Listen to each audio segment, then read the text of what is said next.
as you've signed up for this summit, I presume you're seeking in some way to transform all aspects of your life, or one particular aspect of your life. Is this the case, or are there any specific aspects that I can help focus on as we're moving through the summit here? Perhaps you just put a little note in the chat box and I can then slant my words accordingly.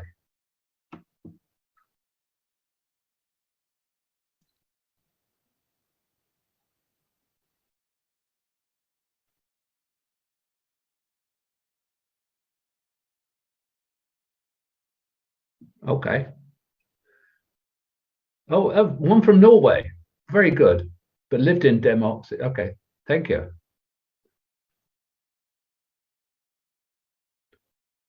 Transforming fear to inner peace. Oh, that sounds fun. Leadership in the workplace. Yes. Anything else that's coming in?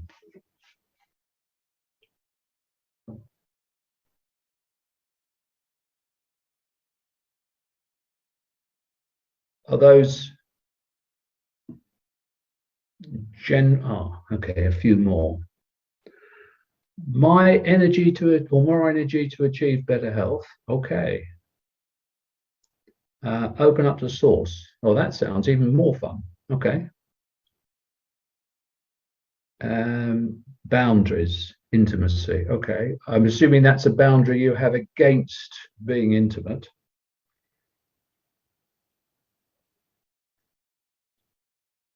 To discover the magic of miracles. Yes. So I see them when they are here. The difference is they're here all the time. It's just we don't see them. Release of karma. Okay. Karma works both ways, don't forget. There is good karma and what we view as bad karma. But the purpose of karma is to help us learn something. So it has its two different aspects to it. Okay. Topics of boundaries and influence. Okay, understand. Want to create a new way of sharing myself. Okay. With my environment. Oh, that's interesting. Okay. Achieve consciousness and balance. Yes, this to me is one of the keys of the current period, in the sense that we all need to be more mindful of achieving balance and harmony in our lives, and that harmony also relates to the way we relate to what's around us, whether it's Mother Nature, or it's our partners, or it's just people we're working with, whatever, all are around balance and harmony. And if we can achieve that, the only way to do so is from balance and harmony within, and then our environment around us adjusts. Sure, okay. Okay. Well, that's a good range of stuff. Thank you very much for all that. That's been very helpful. I can see some themes coming through there. And so just in terms of summary of what I'm planning to do, my colleague Milo is monitoring the chat box. And so he will also be posting any links I may refer to during today's talk. And so that will then give you the opportunity to go and download anything that we're putting in. What I will also say is that I'm going to plan this so that I will use some slides to give you an overview of what we're talking about bringing magic and miracles into your life. And then we will open the lines to a straight healing, which will be focused on enabling you to improve your connection with yourself. In other words, to connect with your intuition more clearly, because that to me is the basis for then how we bring magic and miracles into our lives. It's through that connection with our inner wisdom. And so we will do a session around that, and then we will open the lines to anybody that wants to do a one-on-one with me, on the basis that whatever comes up from the individual is actually for the benefit of us all, and then we will work that through. Okay, so that's what I'm planning in terms of the timetable, and so what I would like to do is just to take a few minutes, because I don't recognize any of the names, and therefore my question is, who am I? Yes, you've read my bio on Havanna's introduction. By profession, I started off as an accountant working with a small firm called KPMG, and worked with them in London, and then followed the passion that I thought I had, which was to become a successful businessman. And that had been triggered when I was 7 and in hospital having my tonsils removed. And my father didn't come to see me whilst I was in hospital. And therefore, I felt that there was something I needed to do to attract his love. And that was to become a successful businessman, because I had established the view that that was what he needed for me. And so that became the focus of the next 20 plus years. And I was the chief executive of a company, technology company I'd taken public, and we were growing globally. And then I experienced, once again, although I didn't realize at the time, a message from my body, which was saying, this is not your path, Gregory. Your path is really to follow your passion. And the pain was so intense that I was unable to walk, go to meetings, and do all that good stuff. As a result of that, I then chose to step away from the corporate world, to step away from being the successful businessman that I had thought my father was going to then heap love on me, because I was a successful businessman. And it's from then following what was my real passion, which is to help others evolve, expand, and grow and accelerate their lives. And then the way spirit works, I have to smile, is that I stepped away from that in early 2000s. And then in 2005, a small Swedish retailer approached me and asked me to actually meet them first off in Copenhagen.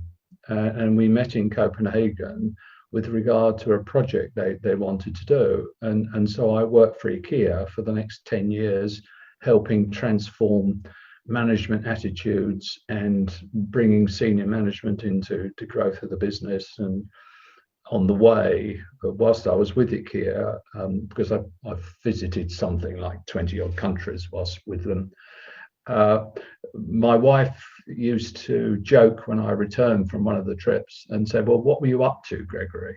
And she wasn't referring to the meetings, because everywhere I went, there was something energetically for me to do. So, for example, I was in the States, and one of these stores had been built on top of a Native American burial site. So surprise, surprise, there were a lot of dense, intense energies, and they just had an incident where somebody had come in with a gun and shot somebody in the store and all that sort of stuff. And so I cleared the energy from the Native American site. And so the store then could expand. Or I was somewhere else in the States, actually, and at the Swedish embassy. And I was suddenly called to, out of a meeting with all the group I was working with, to again clear a Native American burial site, which was the embassy was partially on. And so I can give you a whole host of stories dotted around the world, from going somewhere and doing something to help release the energy, to help the world in that sense to evolve without the restrictions that are present within our lives. And so that then led me to, one day I was, okay, so where am I going now? and the message was, I think it's time for you to leave UK and go to Portugal. And so we looked around for a property and eventually came across one that seemed to fit our criteria. We'd never really visited Portugal at all. And so came here and met the guy and said, okay, we will buy this property. And how many have we looked at? Just one. And so I was in what's now our kitchen talking to the vendor and asked for, well, can I have a bit of confirmation? This is a bit of a life-changing experience and judgment and so on I'd made. And a few minutes later, my wife wanted it and said, would you like to come out and decide and look at this? So the blue sky with little one or two white fluffy bits of cloud, damn great rainbow. So that was it, thank you. And so family, we all moved to Portugal over 10 years ago now, and have been occupying what we are told by our visitors is a very unique property. It's calm and it's tranquil, and this is where I hold events, and we put in transformation work, feeding on from what is the highest mountain in Portugal, continental Portugal, which is called Serra da Estrela, which is the mountain of the star. And that was the eastern edge of Atlantis, if we go way back. And so it has a very high energy, and we can work with the energy to help the transformation that goes on in this area or this part of Portugal. So we're a little far from the sea, but on the other hand, we are in a very high energy center. And so before we arrived in Portugal and subsequently, what I've been working on is helping people such as the points you made in the chat box to complete those transformations, to be, to me, more in tune with the transition that's underway. And this transition is 2,000 odd years of the age of Aquarius. So we've moved from Pisces, we're into Aquarius, and this is about being in the flow of life and collaboration with each other rather than competition, and about connection to each other as well as to the creator. And so what I will be doing towards the end is the healing session I mentioned, which would be to deepen and strengthen your connection to the creator. And that will then apply across the whole of the summit. And for those that come in for the replay, it will also be appropriate for them as well. So that's what we will be doing. So if there are any questions, please put them in the chat box and Milo will answer what he can do. Otherwise, since, just to emphasize, what we've been doing here at our quinta, which in Portuguese means farm, and traditionally it means a farm which is large enough to be self-sustaining. Well, we're not self-sustaining, but what we are is, as I said, we have a special energy here, and I've worked at that, producing the energy around. And if anybody's interested, then we made a short video a week or so back, which gives you some of the scenery here at the quinta that we enjoy every day. And Milo will post that link into the chat box, so you can go and visit it if you so wish. And also, it will enable you to see some of the views we have of the Serra. And I've used them I've also used some of those views as backgrounds to the slides. And the reason I do that is because, as I said, it's a high energy point, and that energy radiates out, and it has a very strong transformational energy to it. So that's why I wanted to bring in, there's both the opportunity in terms of the video on YouTube, and also in the slides as I run through those as we move along. So as I've said, several of those points you put in the chat box, to me, there was some block or other that was stopping you from accelerating your life. And the question then is, where does this block come from? What I found through strengthening my own connection to my intuition is that as I have strengthened that connection, so my life has accelerated in all sorts of different ways. Even my wife says I'm a more comfortable person to live with, and which means I probably wasn't at one stage. And I was only mentioning yesterday to some visitors how when Carolina and I were guided to move to Portugal, we looked at just this one property. And this property has, to every visitor, a different energy from that which is surrounding it. And so that's why we use it here for the events that we hold, as well as just visitors coming and enjoying the peace and the quiet and the change that takes place. Now, why am I mentioning this again? Because that comes from within us. So my own calm, tranquil nature, that of my wife, and so on, all radiates around. So we influence the world around us from what is going on within us. And that's the key essence of what I'll be talking about today in terms of how do we all accelerate our life. Was it always that simple? No. I've toyed with more mental activities until I learned that often it needed something to be forced into my face to make me see it before I understood actually what I needed to change. And many times I have experienced the intense back pain I talked about earlier. The last one was actually in 2010 when we set off to Portugal. After that, I can recognize the symptoms. And so one of the other key messages will be your body and your intuition are seeking to talk to you. They're trying to send you messages because they wish you to be whole and vibrant and enjoying all that life has on offer for you, and you enjoy it from fun and joy, rather than, as I said to somebody yesterday, suffering doesn't exist. It's the fun and joy you focus on, and that will bring fun and joy into your life because that's coming from within you. Okay? And so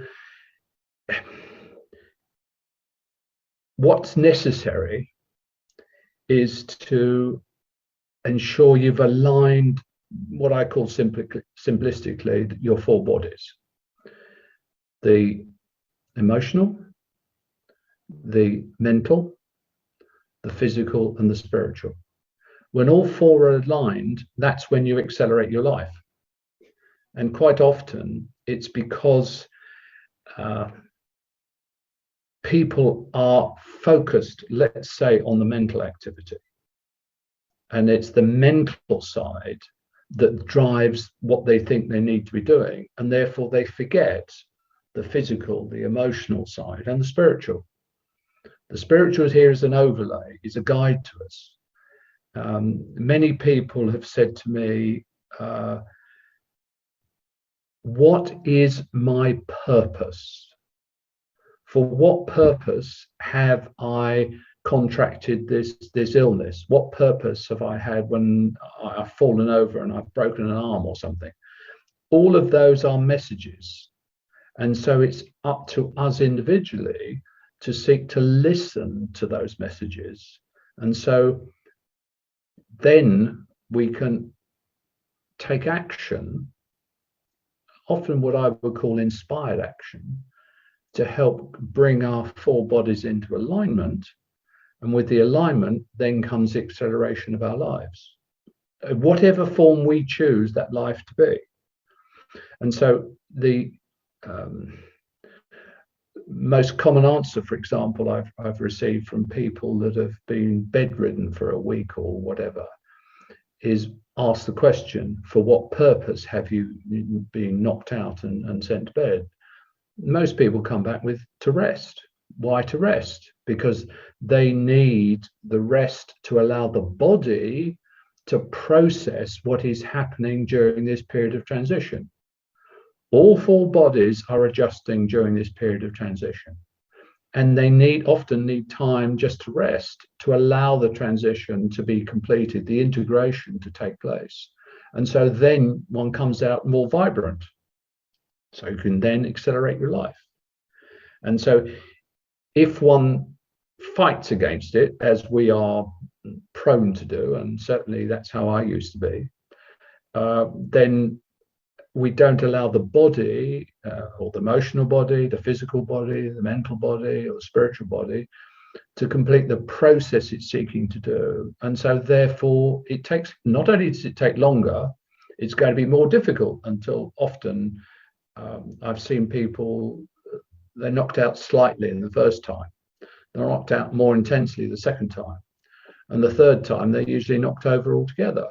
That's because they haven't been listening to the messages, and so the body says, you haven't listened, therefore we'll make it more intense. So, which is why, to me, listening to the messages from our body is the simplest means to accelerate our life. Often, yes, there is some trauma creating an emotional block, and the body wants to be free of it so it can evolve, which is the purpose of all souls.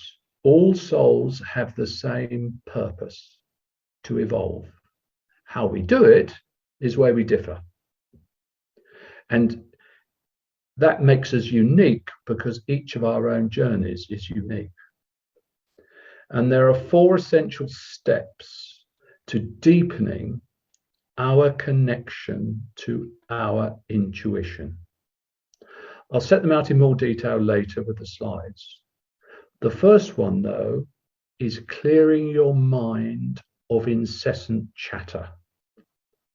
Yes, our unconscious mind is responsible for over 95% of our daily thoughts, though we also pick up from the ether around us. So that's why many believe most of our thoughts are not our own. Our connection to these, though, is through our unconscious mind. It is our unconscious mind that is the connection to both spirit and to our body. And that's where there is a conflict, because its purpose, the unconscious mind, is to keep us safe. Hence, it assesses continuously everything, physical, emotional, etc., from the perspective of, is this a threat? And so if I look back at some of the chat box comments, if you look at them and you feel into it, I'm sure you will understand that there is a fear, there's a threat somewhere, in the sense of what it is you're looking to do, but I'm feeling unable to do. So the unconscious mind's purpose is to keep us safe, which is why I call it the lifeguard.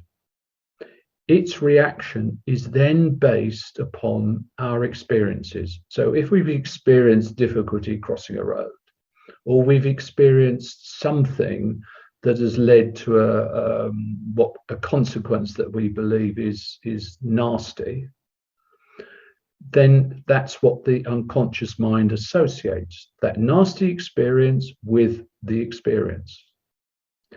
Now, I'm going to go into a bit of detail here, but roughly 40% of the experiences that we have come from other lives than the one we're in at the moment.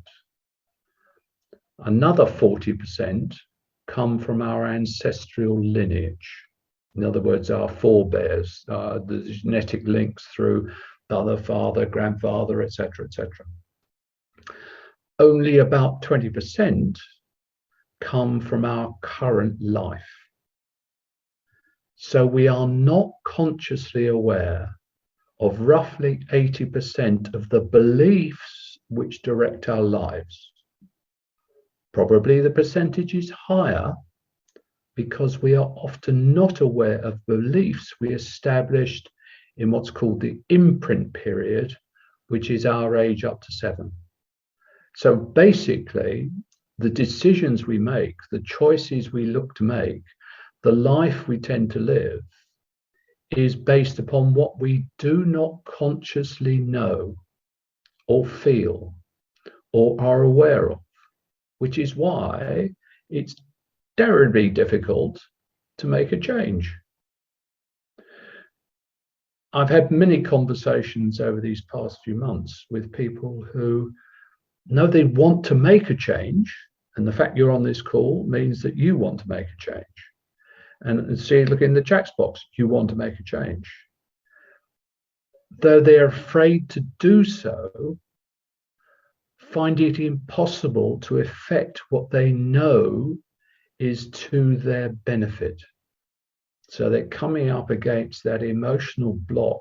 And why? Simplistically, because their lifeguard, their unconscious mind, believes it's unsafe to take that action. For some, the fear has been the consequence of trauma from another life. And that's not necessarily through death or mutilation. It's just a consequence. For others, it's been a belief of great ancestors when they established something. And this is passed down through the family lineage when it's no longer appropriate, but the belief is still there. Now, the belief could be, I'm not worthy of, or good enough to, or anything like that. Or I will lose everything. Recently, one client released a belief he had carried over several lifetimes that he would always lose the person he loved, which meant that his focus was now on caring for others rather than himself, with an obvious consequence. After we'd cleared that, the next step was to encourage his soul to step out of hiding. It had come to expect no love for itself, and so had gone hiding within his body. And so we had to move it out of hiding so that then he could follow the guidance of his soul, follow the inner wisdom, follow the connection to lead the life that he desired. So it's different complexities. It's helping to bring forth the beauty of each person, which is my passion. This is my fun and joy. Which leads me to these slides. And so let me, where are they gone? Okay. And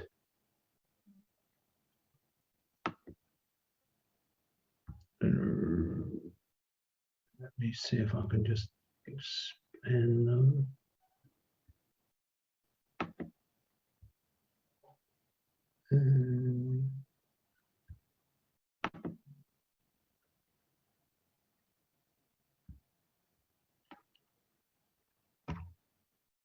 Okay, so I can't seem to make these full screen, but okay.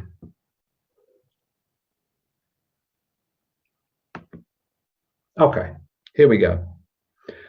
Now I need to share screen. Okay.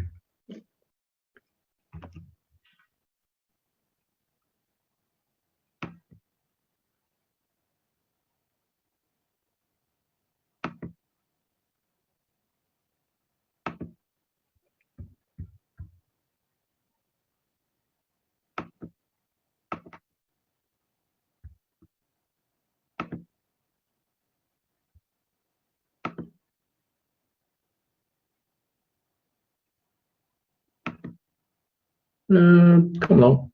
There we are. Okay. So, what is it that you want to change in your life? And the important question from there is, are you ready to do so? I've come across many people that say they want to change something in their life,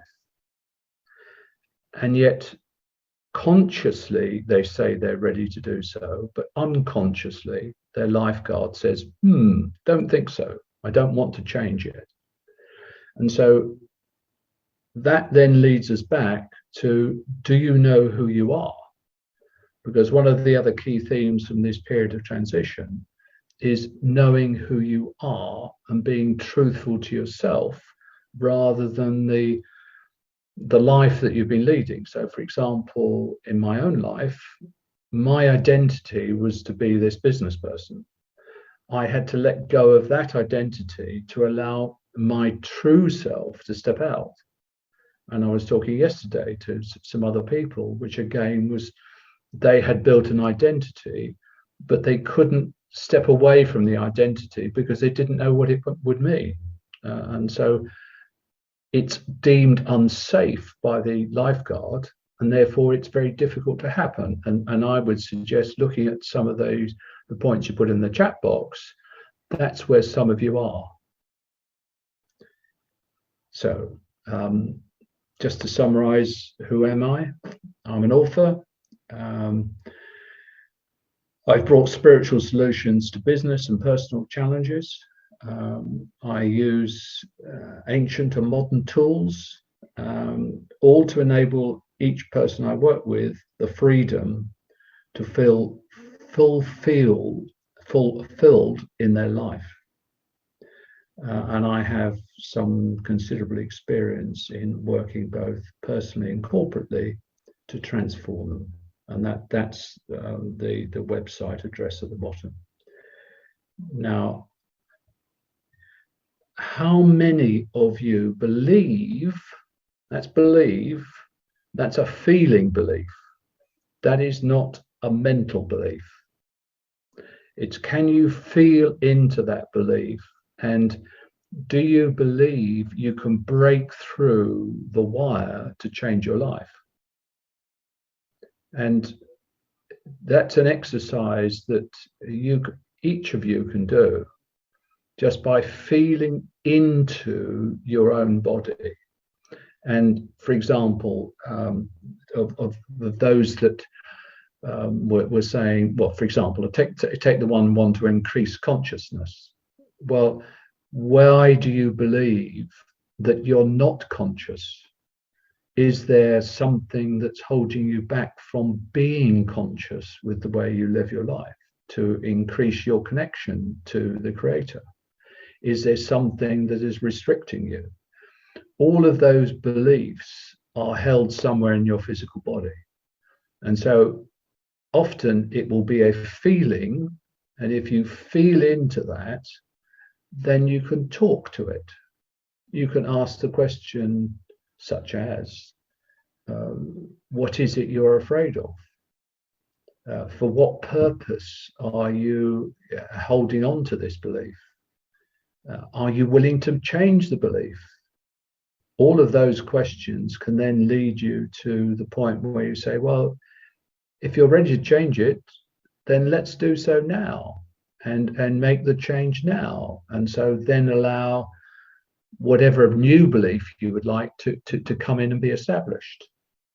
And so that's a simple process each one of you can do in terms of helping you believe that you can make the breakthrough to change your life. Hence my last question again, are you ready to do so? The very act of feeling into your body, feeling whatever it is that's restricting you, will indicate to your body, your physical body, your mental body, your emotional body, your spiritual body, that you're looking to make a change. You're looking to accelerate your life. You're looking to do something that's outside the identity that you've established. And then you can move on from there. So that's a very simple way you can approach it. Now, I'll just start by saying that this is one of the images that I referred to in my introduction of the Serra. So this is taken from the top of the Serra, and it's looking down across the plain, which is roughly where we live. And so I've put these in so you have an idea of what the Serra looks like rather than just hearing me talk about it. And so the reason for this one here is because you have a broad landscape.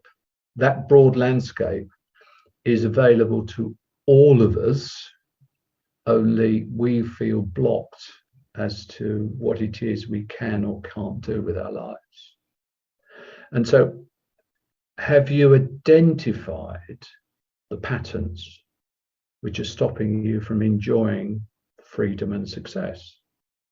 And the easiest way for you to do this is to feel into those patterns, as I was talking about a moment ago.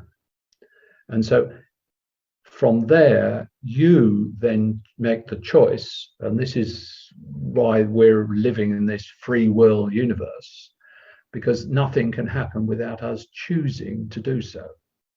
And so you can then make the choice that you wish to change those beliefs, whatever they are. And then it doesn't matter where they came from, and you don't need to know the story as to how they were arrived at, because almost all are false. Something has been experienced in one way, but it's been believed in another. And so then we can easily release the belief, and that then allows change to come through our physical, emotional, mental, and spiritual bodies, which then allows us to accelerate our life. And so that's broadly the process that we would look at. Here's another image from the Serra. So have you ever allowed your body and spirit to let you know what longer serves you? For example, going back to my identity crisis, was I prepared to step away from being the successful businessman that I had been pursuing? The answer was only with difficulty, which is why I was such an intense pain, because I didn't know what was on the other side. I had no idea of, yes, I was curious as to what was on the other side, but I didn't have the confirmation, the certainty that I was going to be able to step into life, support my family, and do everything else. As I outlined in my story, I made that change. I allowed myself to receive the message and to act on it. And what comes along, something I had never expected, to be asked to help IKEA and worked with them for 10 years and flew me around to 20 odd countries and all sorts of other wonderful things. So did I know that was on the horizon? No. But what I did was I chose to act on the message and then act on my sense of inner wisdom, curiosity, inspired action taking, to allow opportunities which I did not know existed to appear and take them and use them to then build another identity, the one that's really mine, which is being myself. Myself, I'm a spiritual being. This is the fifth life I've been called to be a shaman. I am connected. I talk to God and the Creator, etc. Now, does that stop me from being a successful businessman? No, but it means that I'm totally different in terms of the way that I approach life and the opportunities. I look upon everything as being, if it's not going to give me fun and joy, then why do I need to do it? The answer is I don't. And so back to listen to the messages. And to do that, I'll come on to a process later on, but it is listening to the messages, particularly from the body, which is, as I said, my case, and then listening to the other messages so that we don't ignore what they're saying to us. That's what we can do. But then I've seen too many times, and again, my own experience becomes more intense until I do listen. And so, just to repeat again, be aware the only channel of communication is through your unconscious mind, your lifeguard. Can you feel the difference between its chatter and your small, quiet voice? And the way to do that is quite simply, is it loud or is it quiet? Is it loud and mental, or is it gentle and quiet? Do you feel the sense of who that is? Do you feel a stronger link to that quiet voice, the one that doesn't shout, the one that is never critical and is always supportive? And yes, you may suggest things that doesn't quite feel right, but it would not say, no, don't do that. It would be, how do you want to pursue? Because in all the actions we take, there is a lesson somewhere. The question is, do we learn the lesson or not? And so by listening to the quiet voice, that's where we begin to sense the direction that will give us fun and joy, rather than be the victim or have major challenges. Life is not here to be difficult. Life is here to have fun and joy. And so the chatter in the unconscious mind, as I said earlier, can come from what we've experienced in this life, primarily up until the age of 7, can be from other lives, and can be ancestral lineage. All of which, the last two are strong components in what we call karma. And my question always is, do we wish to learn from this life and so not add to the karma? So in that sense, we release all different aspects to then free us up. And so if the lifeguard is responsible for 95% of our thoughts, well, what about the other 5%? That's where we are consciously aware, and where we can expand our connection to our inner wisdom, to allow that inner wisdom to replace those thoughts that are based upon trauma and beliefs of what is not possible or what we should not do, and so move on from there. So once you accept what you wish to change, you are over halfway to creating the balance and harmony that you are looking for. And that balance and harmony is between your body, your mind, your spirit, and your emotions. And so it's you choosing is the first step. And so quite often when I'm working with somebody, my first question is, do you really wish to change? And many years ago, I was doing some work with a lady that had MS, and we identified the cause and the way it could be released. And so I then asked her, do you wish to change and let go of the MS? She sat there, maybe, it seemed a long time, probably two minutes, 3 minutes. And then she said no. And so I asked why.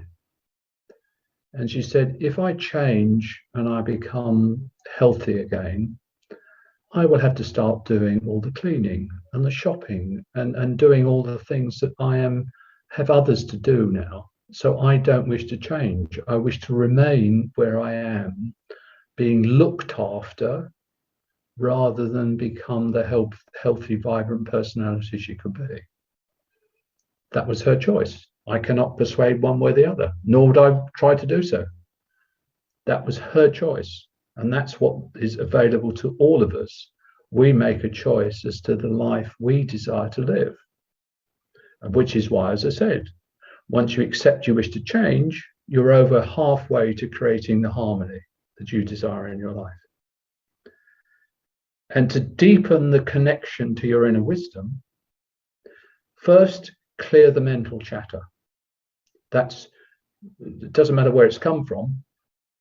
It's the mental chatter that you need to be free of. And that mental chatter can have a variety of sources.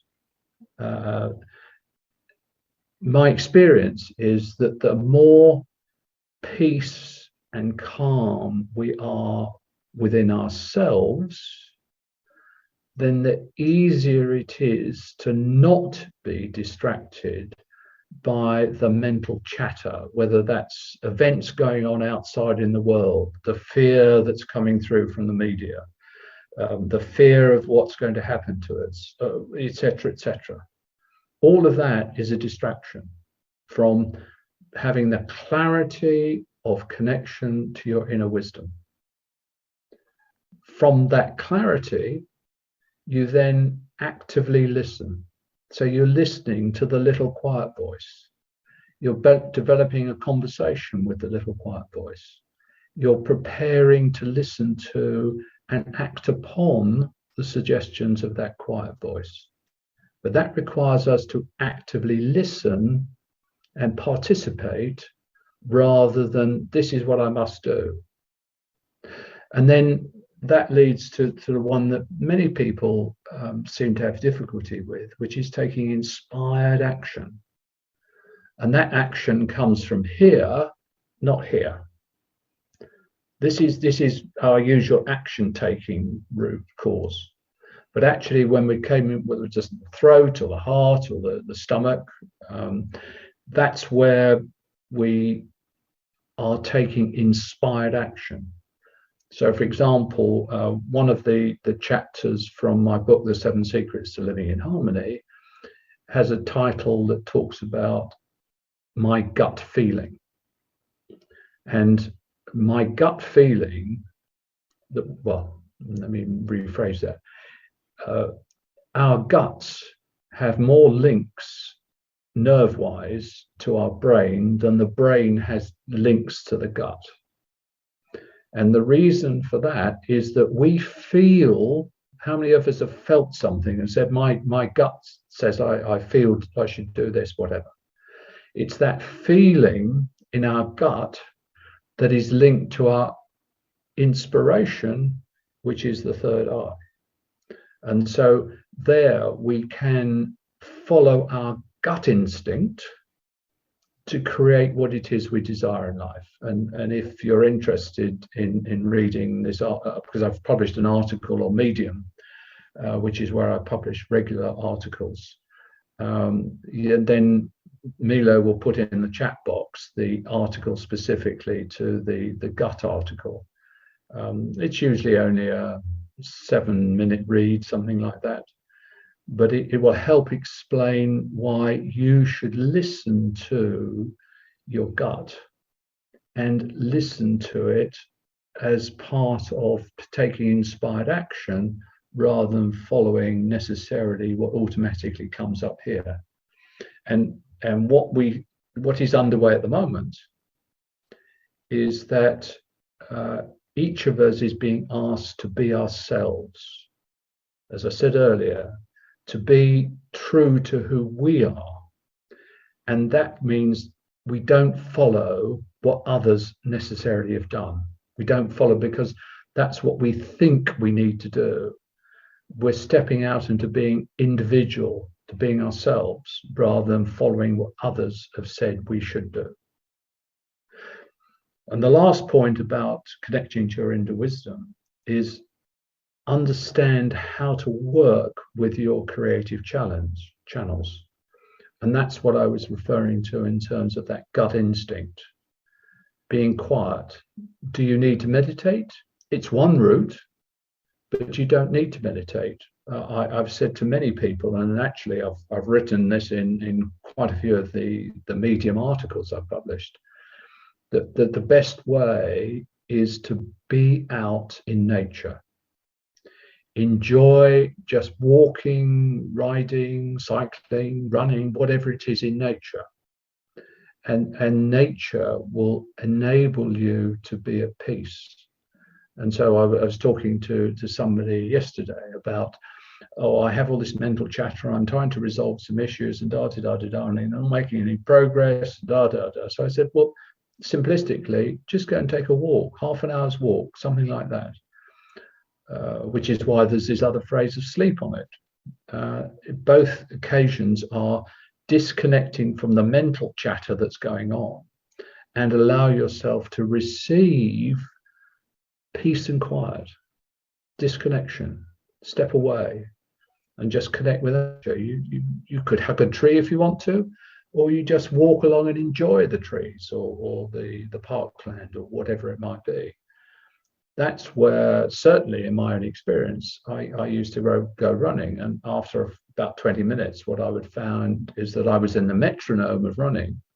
And so the mind took off, and so it could then resolve or allow in, through the connection, the answers that I had been having great difficulty in finding by thinking about them.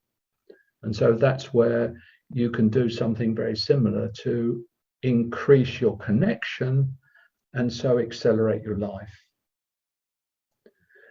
So just some summary points. Express unconditional love for yourself.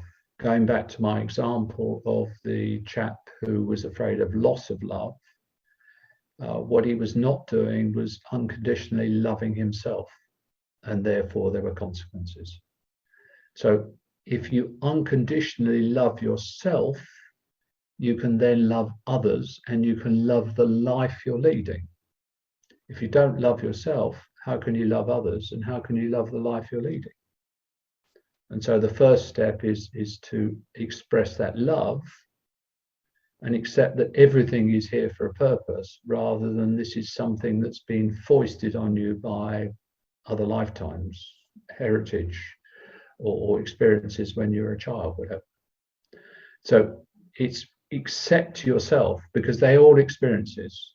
There are things that we can learn from each one of those. And so we accept them without judgment. There is no right or wrong, good or bad. It's just, this is what happened. Okay, did I learn the lesson? Tick, yes. And that's the way we can enjoy the beauty that life offers us all. And that's the way you can then accelerate your life. Because if you enjoy the beauty of life, why wouldn't you wish to accelerate it? Become more curious, go out and explore, etc., etc. That's the way you then make the changes to accelerate your life, because you're enjoying the beauty of it. And so it's bringing you to a greater sense of peace and harmony. Now, in terms of just a sort of wrap-up point, the way the astrology sits, and quite a few of my Medium articles refer to astrology, is that the choices each of us make in the period to the end of April are going to plant the seeds for our life over the next decade. So my enjoinder to you is to take some moments to choose what it is you desire in your life. Yes, you can then release what you don't want, but it's also what is it you do desire. Because practically, the new cannot come in until it's created space by releasing the old. And two, unless you've set down what it is you desire, how can creation bring anything to you? So, because this is a free will universe. So if you don't exercise your free will, nothing can come. Okay, so what you plant now, and we have say 2 months, 8 weeks, in which I would recommend strongly you do the exercise. Okay, what do I no longer desire in my life? What do I desire in my life? How is it that and forget the how to about you're going to create it, but how is it that I would like my life to be? What do I feel like in that life? How is it that I can uh, bring joy and fun into my life, etc.? It's those softer questions, because you're talking to your little quiet voice, not the mental one that says you need to do this, that, and the other. So, to hear your small, quiet voice, my suggestion is you establish a daily practice. 10 minutes or so of body stretching, whether it's yoga, Tai Chi, whatever it might be. That's just adjusting to the fact that you do have a physical body, and it's allowing you to connect to your physical body as well as the emotional and the spiritual and the mental. And then express gratitude, which is what I do at least once a day, for all aspects of my life. And through the expression of the gratitude, I bring more. That's how we build an abundant life. And then, as I have repeated more than once, you need to make the choices as to what you desire in your life, because that's the start of the creation process. Until you choose what it is you want, how can anything be created for you? From the choice, then you can build into how you can accelerate your life. And so, do you have a sense of what it is you would like to accelerate your life to? My suggestion is that this year of all years, you can make the change you want in your life forever. Plant the seeds, grow, and do so from, which is why I put this picture of the Serra in. Help, you have an infinite horizon in front of you. And so use that horizon rather than feeling limited. So in the sense that you make your choices to how you wish to change your life, then what you're doing is you're impacting all of creation.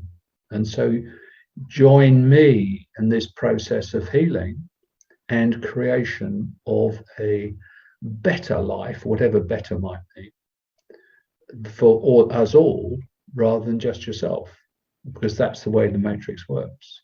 And so that's why as I said, I put this image from the Serra in place, so that just to remind you of the fact that it is unlimited, the choices you have in front of you, which is why it's back to forget the identity of who you are up to this moment. Okay, thank you. So let me just get out of this. And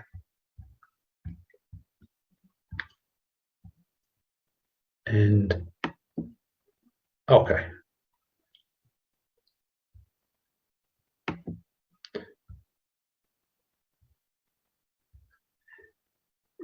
Right. Can I ask if anybody has any questions or anything else?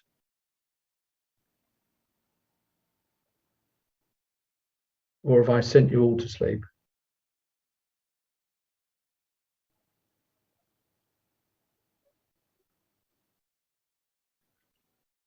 Any? Okay.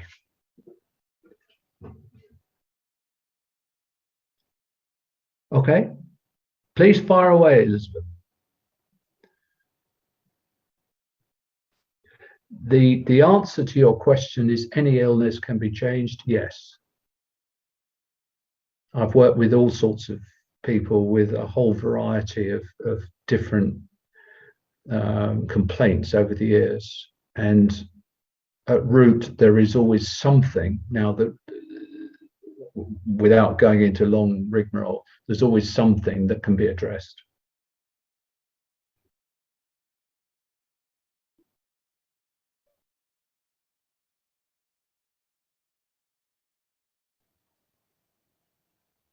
Absolutely right. There's the walk in nature and yoga.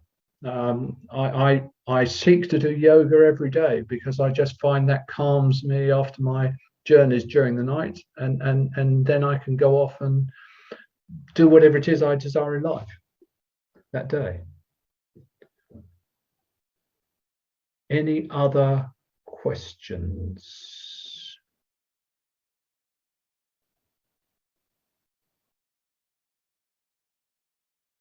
Okay.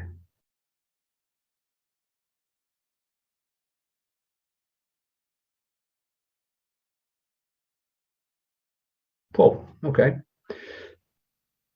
Gregory, Yep. I think we have a question there from Sophia. Is that the long one about the hip? No, it's the one just before. What if Okay, you, I've missed the one on the hip then. I missed the one on Sophia. we can address that one later.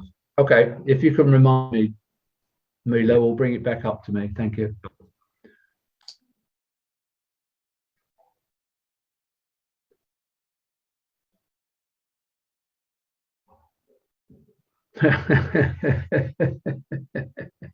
Okay. Um, I will answer that one by saying I don't necessarily believe these things happen without our involvement. I take the point about somebody was doing the operation and the stretching, all the rest of it. However, without going into a long discussion over the matrix and energy and all the rest of it, there was something that your body was needing to have addressed, and so with a little more opportunity, I can give you the emotions which are connected to the ankle. I need to know, is that the left or the right, and that sort of thing. And then one can address the beliefs that are being presented by the ankle or the knee. Simplistically, what's a knee for?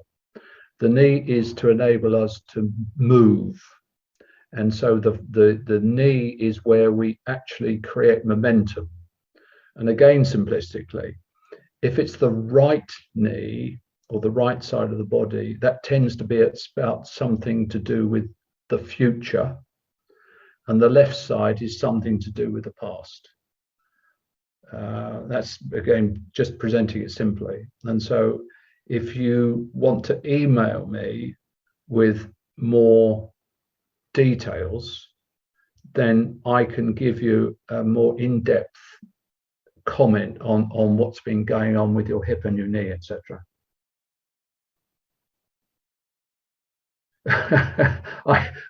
I take the point about it seems so simple yet hard to do. I agree with you totally on that one, and that's the challenge, because the mind wants something complicated, and actually life is very simple. It's just that we conflict on the two.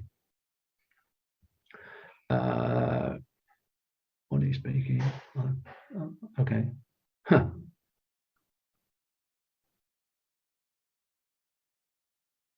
Yes. The answer is on your back. And all right, I won't give you a long story, but we have a guest staying here in Australia, and he went off on Wednesday, Thursday. He went off on Tuesday because he does house sitting around the world, and he went off to talk to a lady where he was planning to go to house sit at the beginning of March. 15 minutes before he arrived, she fell over. He then spent the whole day with her in hospital because she'd cracked the wings on her back spine. And I said to him when he came back, well, back, particularly the lower back, is about feeling of lack of support. This is based upon my own personal experience as well as what I've understood. So lack of support comes out in the lower back. So if you've been falling over in the skiing, there's something there where you're not feeling supported. Now, that could be a partner, that could be yourself, that could be your job. It doesn't matter what it is, but it's around a feeling of lack of support. And therefore, my suggestion would be to feel into that part of the back that's painful or tight or whatever it is, and ask it, for what purpose are you holding on to the emotions that are creating this pain in my back? And when you have the answer, then you can ask, well, if I do this, or if I change this, or whatever is required, then you can do that, say it, rather than think it. Saying it has much more strength than thinking it. And then feel the change in your back as it releases whatever the trauma, the block is. Okay?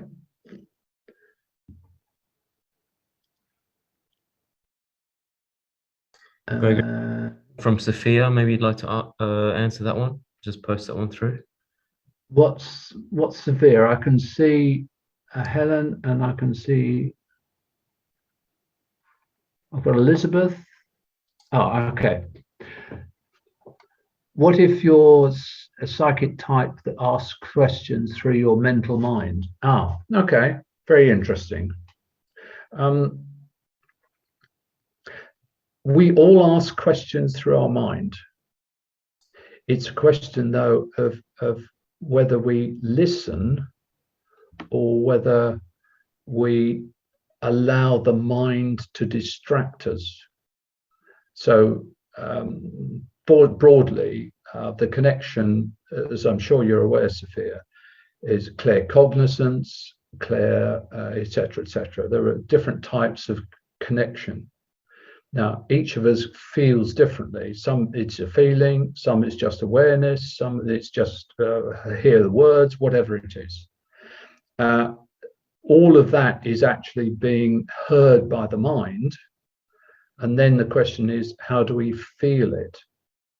So, for example, I was talking yesterday with some people, and the connection was flowing continuously, but I didn't know what I was, in that sense, saying, because I was just allowing the connection to flow. Other times, I hear the words, hear the thought, hear the awareness, and then I can put it into some phrase or other that I know is going to be more receptive to people I'm talking to. So I am using the mind, which is why I come back to what I was saying in the beginning of the presentation, is that it's a being aligned. So it's no one part of the being, the four beings. Yes, I know there are other views as to how many bodies there are, but if all four are working in alignment, then no one is dominating. So the mind doesn't actually mind being guided by the feelings, etc. If that answers your question, Sophia.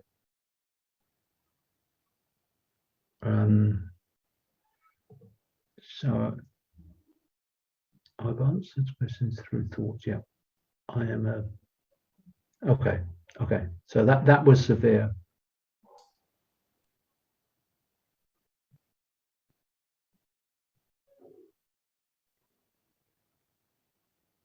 Yeah. Gregory, is from okay. Hello. Yeah. What's saying about information is the next one. That's one. Okay. So simplistically, the spine is your receiver transmitter. It's a big radar dish or a big radio dish in that sense. And so if the energy is not flowing cleanly up and down the spine, that's where you have inflammation, because inflammation means, in essence, there's a block somewhere. And so what one can do is feel into or ask that area of inflammation, what is the inflammation about? What is the block that's holding or stopping the easy flow of energy up and down the spine? And then go through and ask what's its purpose, and so on, as I've outlined. The sacral is really the area in which we hold on to relationships. Now, that's not just intimate. All of our life is full of relationships. Our relationship with God, our relationship with the Creator, our relationship with our parents, our relationship with the boss, the whole gamut of relationships are recorded in the sacral. And so my suggestion again would be to feel into the sacral and ask which relationship is causing the difficulties, and then just feel and wait for the answer. It will come as a feeling rather than it's very easy for the mind to jump in and say it's all about your father or your mother or whatever it is. Allow the feeling to flow through, and that's where you will be helped and guided. Okay. Can you say I have done information? Any more, Milo? That seems to be about it, Gregory. Okay. So, anyone else wants to post any questions? Well, thank you. What I'd like to do now then is to do a healing exercise. So if everybody on the call can just center themselves. Sorry, sit Greg. down. One more question if you'd like to answer that Okay. one. Okay, far away. Yep. Michael Sailing. Yep. I am transitioning.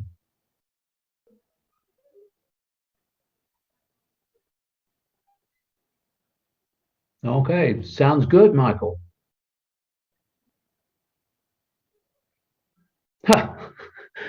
Music. Yes. Music. Music speaks to the soul. Now, it's a question of whose soul, in the sense of what it is their mental belief is. So why is there such a wide variety of different musics? Because are you speaking to the mind or are you speaking to the soul? Simplistically, and I don't know what music you play, Michael, but if you were doing the loud rock music, that tends to be switching away from the soul. Whereas if you're doing something gentle, Rachmaninoff or one of the classic authors, you'll find there's a flow and they take the soul with it.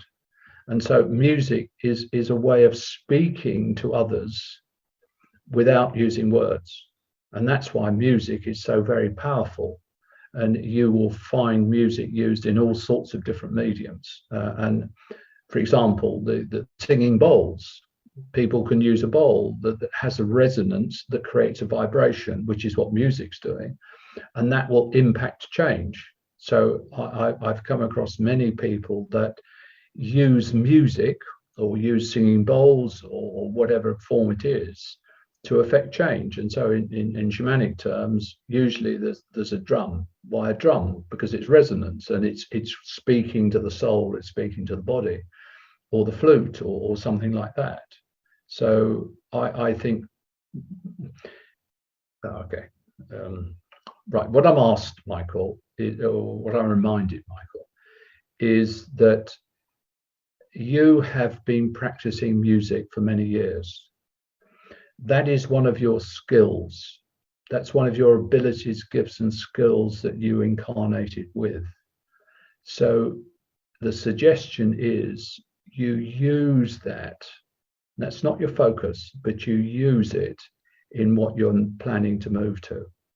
There is a connection between where you've come from and what you're planning to bring in, if that answers your question, Michael. Gregory, next question we have is from Marianne Frost. Yep. What about depression? Yes. The key question there, Marianne, is to look into or feel into what's the depression about. So quite often, in fact, in most cases, it's because something you believe is not happening. There's some aspect of your life which is not unfolding the way you think it might, or the way it you were brought up with. Okay. So what I can say to you, Marianne, is that your depression, if that is the case, is not being helped by the fact that two of your soul parts are still whizzing around, bringing the trauma from those lives into this life. There's also an aspect from age of 4 when you took on a belief. So there are these influences outside your current life which are impacting the life. And so you're bringing in something you don't know, you don't sense, you're not aware of, but you're bringing it in, which is then impacting this life. So I'm not pushing here, but simplistically, you need to bring back those two soul parts. Are there more soul parts that are floating around? No. A soul can split into 12 parts. And if you have two whizzing around stuck in the trauma, then they're impacting the other 10. And the reason they're coming up to your attention, maybe that's the reason you're here today, is so that you address those, you make your soul whole, and then you can step forward to do what your soul wishes to do. The 4-year-old incident, you don't need to know what any of these incidents are, by the way. You just need to choose to release them and let go of the belief that was associated with it. The belief with you as a 4-year-old was something your father said, not directly to you, but you overheard something being said, you assumed it was for you, and therefore you've taken it on as a belief in your structure. Okay, so I don't know if that will help, but that's my recommendation as to what you can do there. Okay. Gregory, next question comes from Vera Rebeck. Yep. Would you like me to read that out? No, I've got it. Okay. Oh, wonderful. Excellent. The answer is, Vera, yes. You're on your path. But you're going to use music in. You need to learn the skills. However, broaden your horizon as to how you're going to use the music in whatever it is you're seeking to do. Now, the guidance is that the music you're working with is going to be inspirational for yourself and for others. And that means don't feel constrained by whatever anybody's. Yes, you need to learn the basics of the practice and the chords and all the rest of it, but how you use it is going to be much broader than how it's been taught to you, if that's a good description for you. Sorry, Gregory, I think we might have had the wrong question there. Oh, right. Yeah, it starts with interesting about the spine. Oh, I thought I'd answered the one about the spine. Okay. May have been a repeat from another person. It's interesting about the spine. Some years ago, I damaged the tail part of the spine. Yep. It is now sort of not connected. It turns to one side. Is that a problem for the flow? Yes, is the answer. Okay, so that's responding to what I said earlier.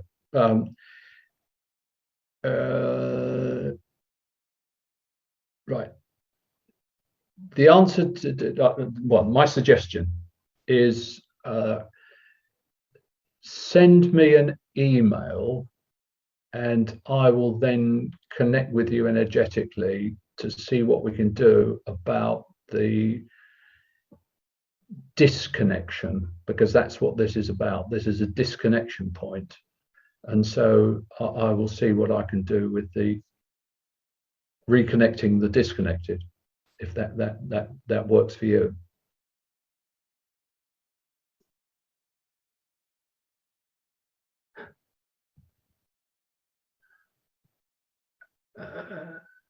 Right, okay. How can you release something you don't know?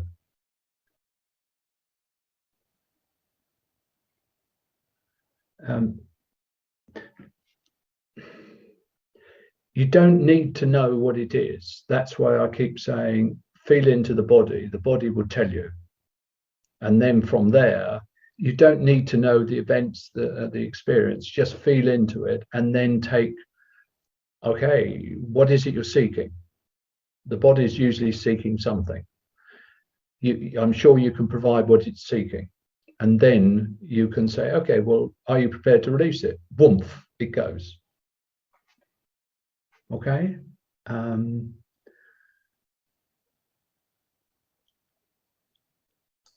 Gregory, there's another question from Sophia. Yeah. I'll post it here. Yeah. That's from Sophia. Which is what, that one? What's that one? I can't. Latest one I've just posted. My body's in a state of letting go. Yep. With going to. Oh, right. I can see it at the bottom. Okay.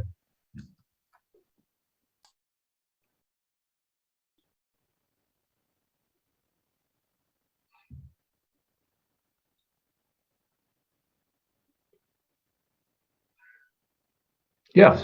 The answer. What I would suggest, Sophia, is that look upon it as a natural process. The body is clearing out what it doesn't want. So, for example, quite often after I've done a clearing on something, I literally, well, an hour, 2 hours, whatever, afterwards had to go and sit on the toilet because I physically am letting go of whatever it was. And that's the way the body is clearing out. So look upon it as a good practice. What I would suggest you also need to perhaps accelerate that by maybe taking a small herbal mixture that would help really clear the body out. And so both liquid and solid, just clear it all out, because there's something in your gut that needs to be cleared. And so your body's trying to do its best at the moment to clear out the gut, so you can help the gut by clearing it out. It may be well, there are several herbal components that you can take that would easily just kill off anything that's in the gut and allow it to be flushed through. My suggestion is, if you talk to a herbalist or somebody like that, and you feel into which one is actually appropriate for your body to use it to clear everything out.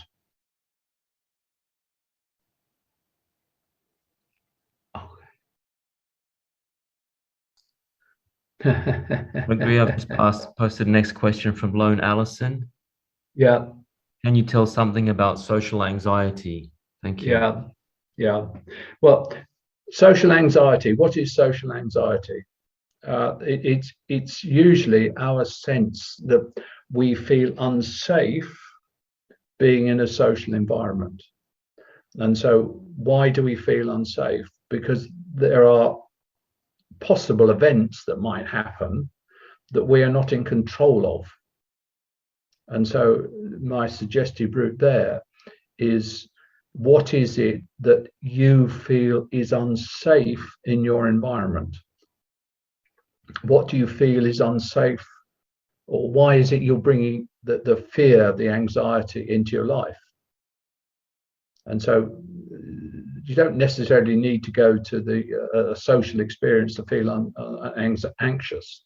But what you can do is sit down, feel into that part of the body where you feel the social anxiety, and do the questioning part, and then work it through from there. Okay. Okay, to answer the question that I saw about ancestral lineage, etc. There are two answers there. One, you can work with somebody like me that would address both the other lives and the ancestral lineage. It doesn't need to be me, but somebody like me that can come in and see the broader picture of you and see where the link is, or the idea is that is being passed down. And so then the alternative would be, and this is a slower process, you focus on that belief you have. So, for example, ancestral lineage, maybe it's we don't have enough money and we must always be working hard, something like that. And so then if you take that belief, feel into the belief, and then you make the choice that you're going to release the belief, and make sure that your release is energetically across all the generations. In other words, you're clearing out all the lineage.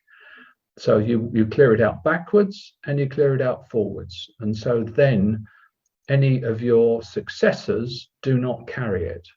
And often I've seen this where somebody has come forward with ancestral lineage, and then they've cleared it out. And that's the reason they have been the ones that have picked it up, because the ancestors have wanted cleared. And so that person's raised their hand and said, okay, I'm ready to do it. And so then the ancestral lineage is completely cleared.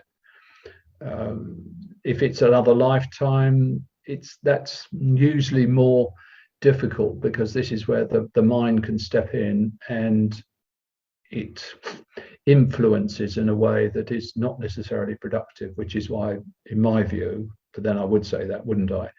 It's better to have a third party to assist in addressing that. Okay.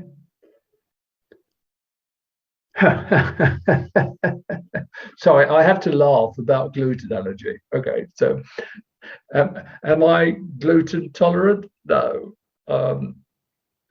So okay. I could probably talk to you for a long time about this. However, what I believe is that the gluten intolerance represents something that we are not allowing our bodies to process. And so, yes, I can go into a medical argument and discussion about gluten and wheat and so on, so on, so on. And also particularly the way in which wheat has been amended over the last 70 odd years. So our body often is not, it's still back in, let's say, 100 years ago, and what we're eating is no longer appropriate for the body at the moment. The gluten intolerance as an emotion, which is what it is about not accepting what is around us, not accepting that we can process everything internally, because the body is designed to process. And so you need to feel into that emotion connected with not processing all that we eat. Now, in my case, my choice was to step away from gluten, because it's just easier for me. I've dealt with the emotional side, so I can probably eat gluten again, but do I want it? The answer is no.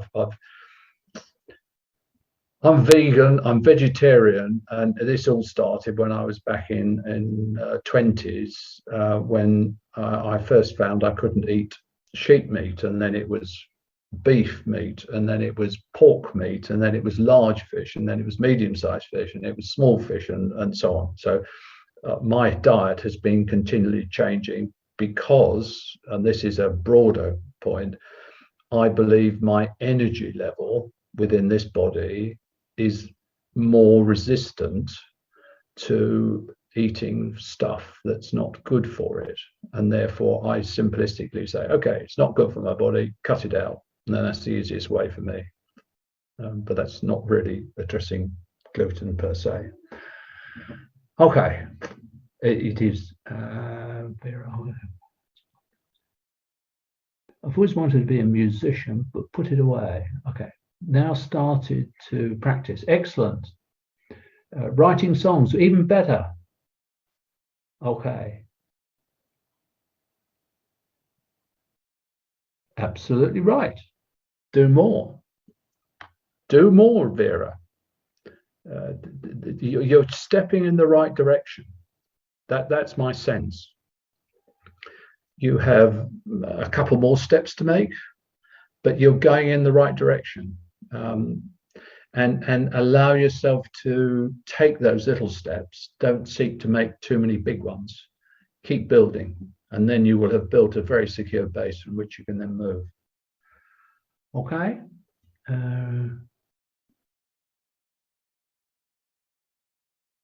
Romantic relationship. Okay. That I need to let go in order to receive. Yeah.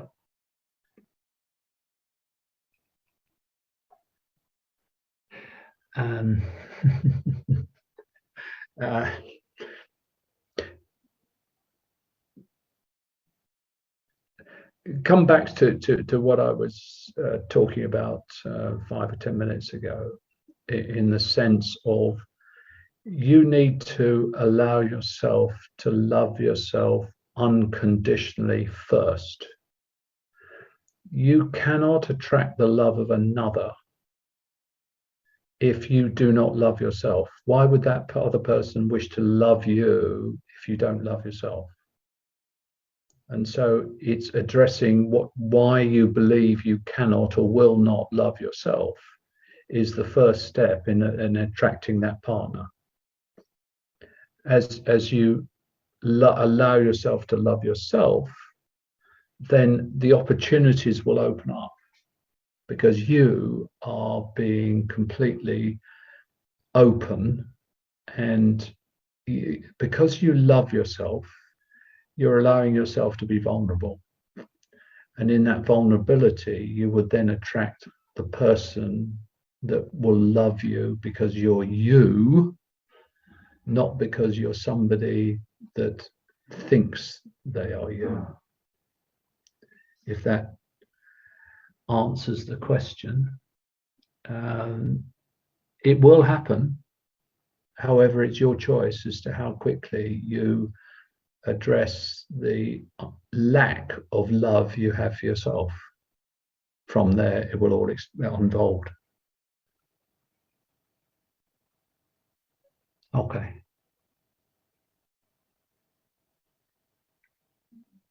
Huh.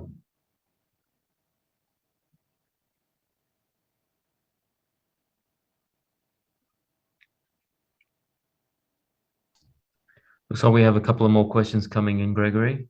Right. You okay to take a few more questions? Yeah. Okay. I take the point about car accidents, but the damage from the way I read this is that the damage is usually around the same part of the body, and therefore it's about feeding into that part of the body to release the trauma. And in your case, this is trauma from one other life. And so is there trauma from this life? No, the trauma is from another life. It seems to have been, well, the body's trying to send you a message, as I've been saying. And so you need to feel into it in order to release whatever that other life is, and that's a soul part that's still whizzing around. That's my answer to that one.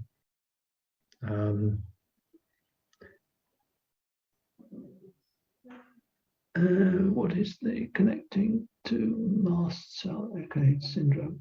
Oh, an airborne. Okay. Oh, Gregory, I just had a request from Elizabeth to read the questions out loud. Some of the people participating on replay can't see the chat. Oh, right. Yeah. Okay. Right.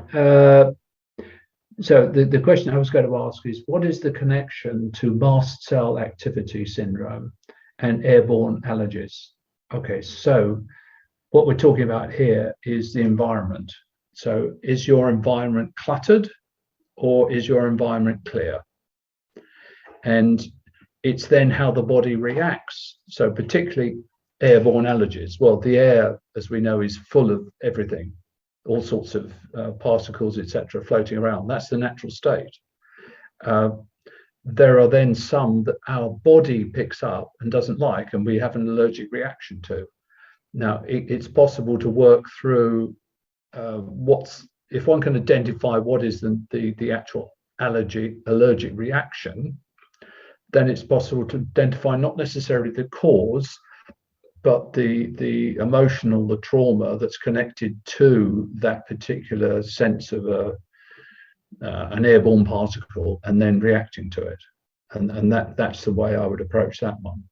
The mast cell activity is okay. The mast cell activity is upsetting the ability we all have to collect or connect to anything. And so how do we do that? We do that basically through receiving signals, energy signals. And so the mast activity is at an energetic level, interrupting the natural flow we have.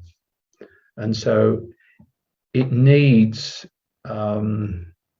this is where you have to go inward to make some adjustments inward as to why are you being affected with signals at a certain frequency, and so do some internal re-engineering so that you can receive all signals but are not disrupted by that one at that particular frequency once one can understand what it is. And this is why there's been a fair amount of anxiety expressed with regard to 5G going over the radio waves and its disruption, because it operates near to energetic levels of signals, etc.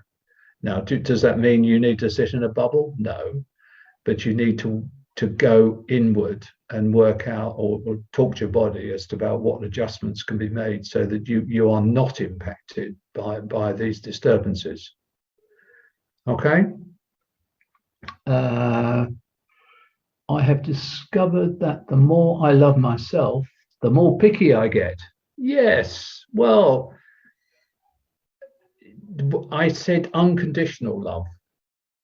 And so unconditional means that you don't make judgments about yourself or others. When you make judgments is when you become picky. If you love yourself, if you look at a tree and the tree is slightly bent and it's not in a full form, do you still love the tree? Probably. Or because it's not straight and as it should be, or we think it should be, we think it's not perfect. And so my suspicion is that if you feel into the belief of not being perfect, you will find the reason why you are becoming more picky. Okay. Any more, Milo? I believe that's it, Gregory. Excellent. Okay. So can I just put it? No, I won't even ask the question. Okay. So back to where I was. Please just sit down, stand up, whatever suits you. Clear your mind of all these questions and all the information that's been provided, and just feel into your heart and allow yourself to be at peace and calm. Take 3 deep breaths through your nose and out through your mouth. Breathe in completely.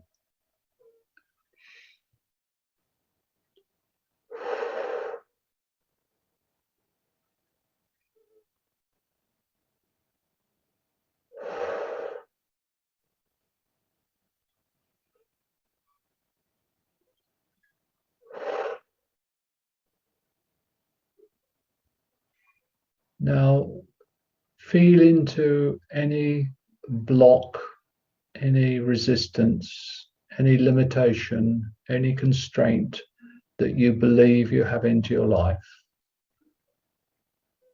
And just feel into it. Feel where it resides in your body.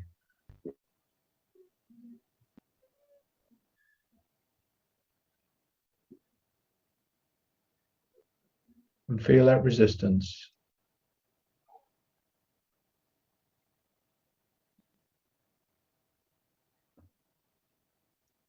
Now allow it to flow up through your body, up from where it is, up through your throat, up through your head, and return directly to the Creator to be transmuted. Allow that energy to flow completely and unconditionally up, up, up, and be cleared.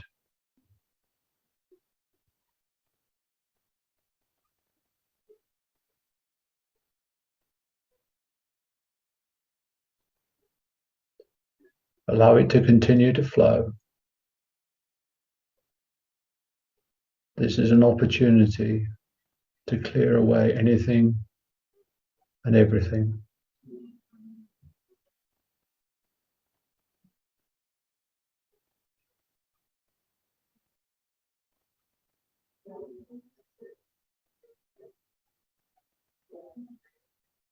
Now allow the Creator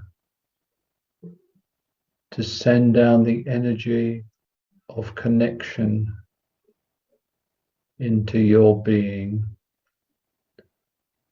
that you are now a clear, open channel to connect to Source, the Creator, your higher self, or other aspects of yourself, and allow that to flow into your body and reside wherever it deems is perfect.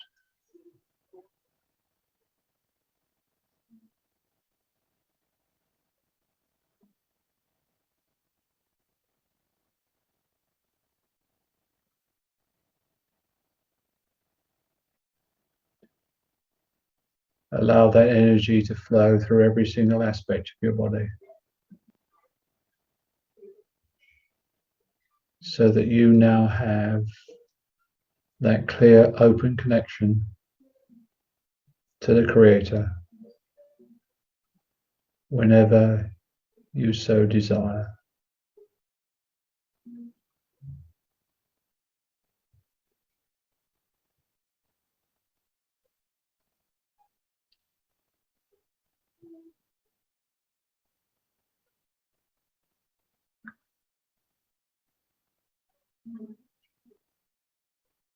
Now allow that process to continue as long as you so desire. It will continue for at least the next 12 hours.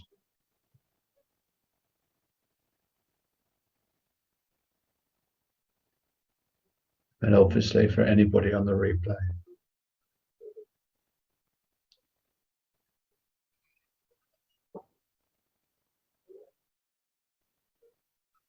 Okay.